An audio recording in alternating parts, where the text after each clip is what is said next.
Tuesday night, William Campbell got a big victory over Altavista to move on in the Region B tournament.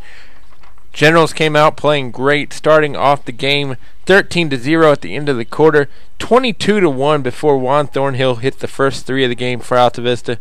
Colonels tried, but William Campbell just played outstanding on Tuesday night, getting the 63-34 win. Three players in double figures for William Campbell. Ozell Yule led the team, and then there was Jay Daniel, then there was Maxie Cruz. But everybody played well for the Generals. Colonels just had one of those nights where nothing went right. After the game, I talked to Robbie St. to get his thoughts on the affair. William Campbell moves on to face Luray on Thursday at Eastern Mennonite. Colonels will be back, though, young, and give credit to the three seniors in Delvin Woodruff, Rick Adams, and Gerard Hunt. Juan Thornhill, only a freshman. Demetrius Johnson, only a freshman. Eric Poindexter and Josh Walker will return for their senior years. And the Colonels are going to be a good one next year under Mike Cardellaro as well. But Robbie St. it's his night as the Generals move on to the regional semifinals. Here were Coach St. John's thoughts afterwards on the Sports Buffet podcast. Talking to Robbie St. Coach, I've never seen Altavista go scoreless for a quarter, especially the first. I'm sure that gave your kids all the confidence in the world and then some. It really did. We preached the first four. We only have 5 things on the board, and the first 4 were all about defense. Defense will give you offense if you out-rebound and don't give them second-chance points, making sure they couldn't penetrate. And the kids really bought into that. I felt Maxie altered the game without scoring at a lot of times, and Ozell really, if Ozell's not one of the top 3 shooters in district, I want to know who the other 3 are, because he shot the ball really well. He did, and I think our guys, Ozell does a great job of moving without the ball, but our guys also have figured out how to get him open.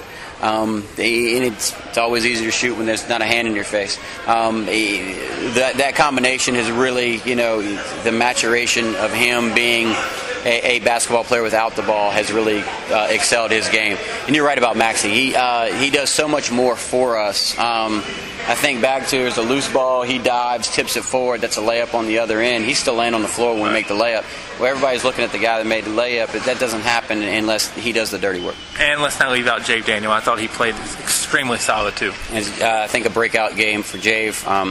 I've been singing his praises, but it's only been what we've seen in practice, right. And every once in a while you see a glimmer, but Jave Daniel is going to be special, and he's only a sophomore, so he's going to have a very good 2 years to come. Worst thing I can think for you, and it's hard for me to pick out a bad thing, but did you win by too much in terms of it's going to get your kids too big of a head?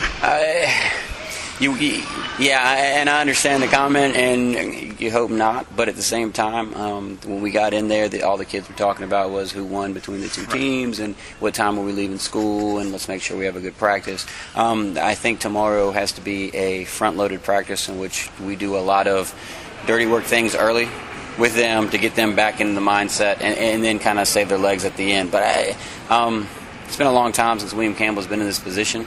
I think they realize the magnitude of that, and I think we'll be prepared. I think familiarity obviously helped you with playing Altavista. You're not going to have that as much with Cumberland or Luray. How much of it now becomes we worry about us? I think we go to the Dean Smith philosophy of basketball, which is, or the John Wooden. We're going to do what we do really well, and we'll make adjustments as we go. And it's right. Familiarity was key tonight. I really wish, and it's hard to say this after a win, but I still would have wished we would have played someone else in the region, right, to see how far, a Dogwood team could go in this. But, yeah, I think right now we start concentrating on the things that we're deficient in to make sure that those holes don't show up later down the road. Coach, best of luck. You're the lone Division I team waving that Dogwood flag now, so keep carrying it. Thank you, sir.